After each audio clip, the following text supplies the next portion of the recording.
Olá, graça e a paz do nosso Senhor Jesus Cristo. Hoje quero fazer um vídeo a pedido falando sobre Ismael. E a pergunta foi a seguinte: Deus ama os árabes? E eu vou responder com um sonoro sim. Sim, Deus ama os árabes. Por quê? Porque Ismael é um filho, legítimo de Abraão com a escrava Agar, e Deus, mesmo o próprio Deus, fez promessas sobre a vida dele, de que dele também sairiam grandes nações, como realmente aconteceu. Então, por isso eu posso afirmar com todas as letras que Deus ama os árabes, que são descendentes de Ismael. Até porque eu tenho aqui também um Alcorão, eu estudo de vez em quando no Alcorão, e o Alcorão cita Ismael, cita Abraão, cita Jesus, cita Maria. Maria é o único nome feminino citado no Alcorão. Então está ali para os árabes, Ismael que é o filho da promessa de Abraão e não Isaac. Mas tudo bem, nós vamos falar aqui sobre uma perspectiva bíblica, usando a Bíblia, a nossa Bíblia aqui, para dizer o seguinte: Deus ama os árabes, Deus ama os ismaelitas, que são a grande descendência de Abraão com a vida de Ismael, que é filho de uma escrava particular de Sara, e também conhecida como Sarai. Na época que ela recebeu essa escrava, ela chamava Sarai, logo depois que ela sai do Egito. E aí essa escrava chamada Agar foi dada para ela como escrava pessoal. Isso era comum naquela época, fazia parte da tradição. Se você ganhasse uma escrava, ela passava a ser sua escrava comum pessoal. E aí, por causa disso, Sara era estéril. Então o que ela faz? Por ela ter uma escrava, também era normal isso naquela época, ela então cede a escrava para Abraão, porque não queria deixar que ele morresse sem ter um descendente para herdar, um herdeiro, um descendente herdeiro. E aí, com essa união entre Abraão e Agar, lembra-se, autorizada e estimulada pela Sara, nasce Ismael, que é o filho primogênito do patriarca Abraão, tá? Isso aí faz mais ou menos uns 4.000 anos que isso aconteceu, Então, ele veio para que Abraão pudesse ter um herdeiro, Como eu disse, Sara até então era estéril. Então, ele nasceu quando Abraão tinha aproximadamente 87 anos, Quando Abraão chegou aos 99 anos, Deus ordenou que fosse feita uma circuncisão como sinal da aliança dele, e disse que Sara teria um filho como sinal dessa aliança, que ele teve que circuncidar todo macho, tanto humano quanto dos animais, como sinal dessa aliança. Aí Ismael, a essa época, tinha mais ou menos uns 13 anos, ele foi circuncidado. E interessante que esse costume de circuncisão entre os árabes é mantido até hoje por algumas tribos, não todos, mas muitos fazem isso por causa dessa passagem aqui de Ismael com Abraão. Então, a Bíblia registra que Sara e Agar se desentenderam,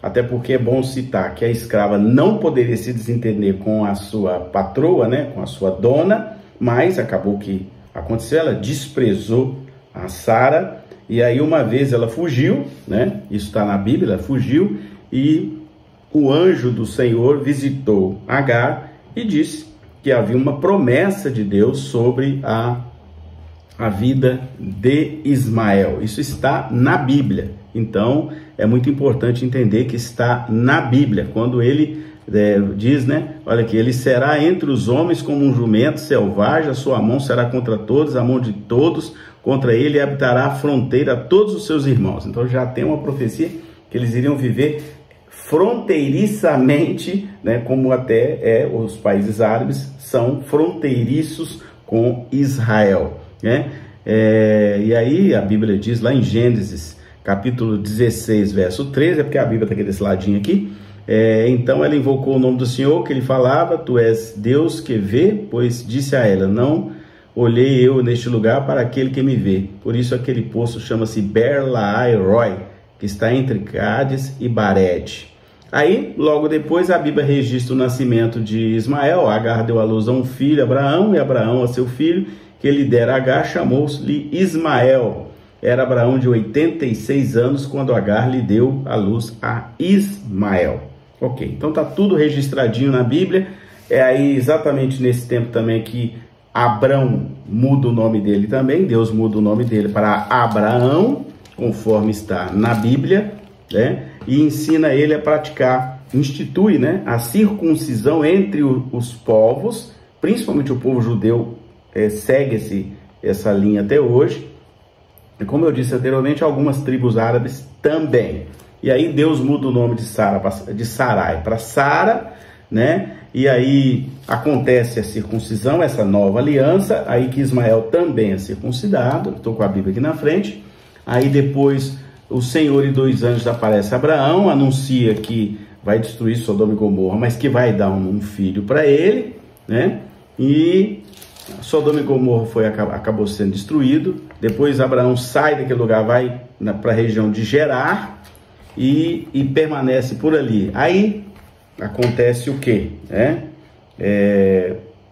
Na festa de desmame já do filho que veio por promessa de Deus, que aí já é o Isaac. Isaac nasce, né? Conforme Deus havia informado, nasce Isaac. E na festa que é chamada de festa de desmame, que era comum naquela época lá, né? O próprio Ismael e Sara se desentenderam, e Sara pediu então para Abraão expulsar Ismael da região, expulsar do meio deles, né? Do grupo deles. O Abraão, né? Claro, ficou muito entristecido, que era filho dele, mas ele não iria atender, mas Deus intervém e fala: Abraão, pode mandar, porque eu vou cuidar de Ismael. E aí, realmente, amanheceu um dia, pela madrugada, Abraão então pediu para Sara e Ismael saíssem do acampamento, entregou a eles um odre de água, pouca coisa, porque Deus mandou fazer isso, e então sai Ismael e Agar para o deserto. Provavelmente, nesse período, né, os historiadores dizem que Ismael tinha mais ou menos uns 16 anos, ele já era um rapazinho, né? E dali ele foi morar no deserto de Berseba e depois no deserto de Parã, lugares onde o próprio Abraão tinha passado também, né? Não é bem comum a história de Abraão. E aí, né, Agar vai para o deserto, ele cresceu, foi desmamado, né? E aí, depois de desmamado, ele então sai para o deserto e acontece aquele fenômeno, né? Acaba a água doce do odre, aí Agar coloca ele debaixo de uma árvore, achando que ele iria morrer. E aí, mais uma vez, eu estou olhando na Bíblia, Deus, porém, ouviu a voz do menino e o anjo de Deus chamou do céu a Agar e lhe disse: que tens, Agar? Não temas, porque Deus ouviu a voz do menino, daí onde está. Ergue, levanta o rapaz, segura pela mão, porque eu farei dele um grande povo, uma grande nação. Abriu Deus os olhos, e aí ele foi habitar no deserto de Parã, e depois acabou casando com uma mulher do Egito. É isso que está aqui em Gênesis 21, a partir dos versos 8 até o verso 21. Muito bem, então, aí de novo eu estou respondendo. Então Deus não tem um compromisso com o povo de Israel? Perdão, com o povo árabe? Claro que tem. Deus ama os árabes? Sim. A Bíblia depois vai registrar que Ismael se tornou um grande caçador, casou-se com uma esposa egípcia, teve 12 filhos, está aqui no no capítulo 25 de Gênesis, vamos até lá. Aqui, ó, descendentes de Abraão e Quetura, descendente de Ismael. Eu vou ler aqui, ó.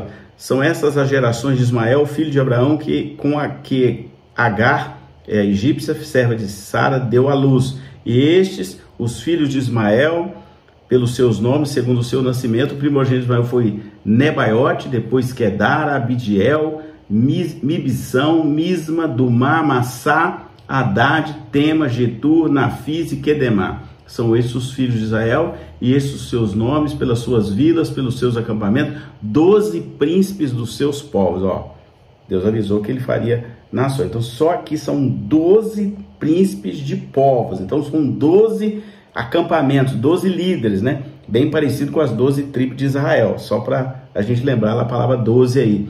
E os anos de vida de Ismael foram de 137 e morreu e foi reunido ao seu povo. Então, aqui não fala na Bíblia cristã exatamente onde Ismael foi enterrado. Na tradição árabe, diz a tradição árabe que ele foi enterrado em Meca. Por isso que eles têm Meca como um centro muito importante e que eles têm que, uma vez na vida, visitar Meca. Isso eu estou falando agora dos árabes, tá bom? E ele, como diz, né, eles habitavam desde Avilá até Sul, que olha para o Egito como quem vai para a Síria. Ele se estabeleceu fronteiro a todos os seus irmãos. Ponto. Então, tudo que a Bíblia havia dito que aconteceria, aconteceu. Muito bem. Então, o que eu posso dizer? Que Deus ama os árabes. Essa é a resposta correta biblicamente. E que Deus tem um compromisso com os árabes. Eu quero terminar esse vídeo. Eu guardei um texto aqui que está em Isaías. Isaías 60. Tá aqui, ó. Estou com a Bíblia aqui. Isaías 60 vai dizer assim: a glória da nova Jerusalém. Eu vou encerrar o vídeo aqui. E Isaías está dizendo de que dispõe-se, resplandece, porque vem a luz e a glória do Senhor nasce sobre ti.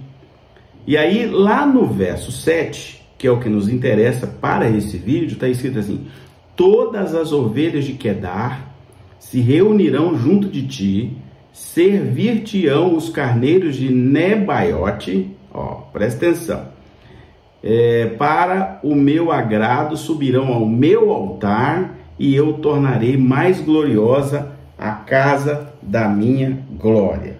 Então, ele está aqui dizendo que Nebaiote, que é filho de Ismael, ou seja, ele está fazendo uma referência exatamente aos ismaelitas, conforme está lá em Gênesis 25, verso 13, e mais tarde, que eles foram conhecidos mais tarde como Nebateus, né?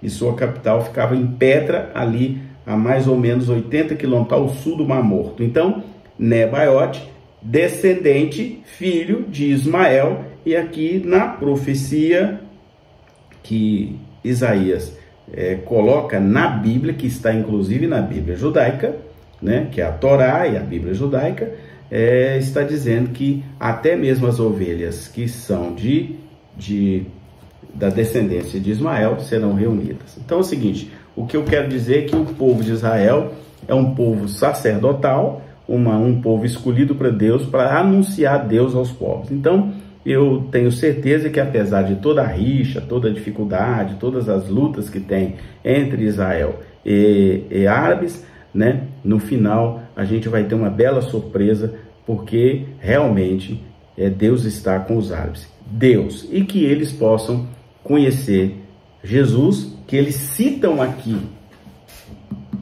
no Alcorão, dizendo que é um grande profeta, e que eles possam reconhecer Jesus como Filho de Deus, como Senhor e Salvador, como nós cristãos entendemos que Ele é o nosso Messias, o ungido. Amém?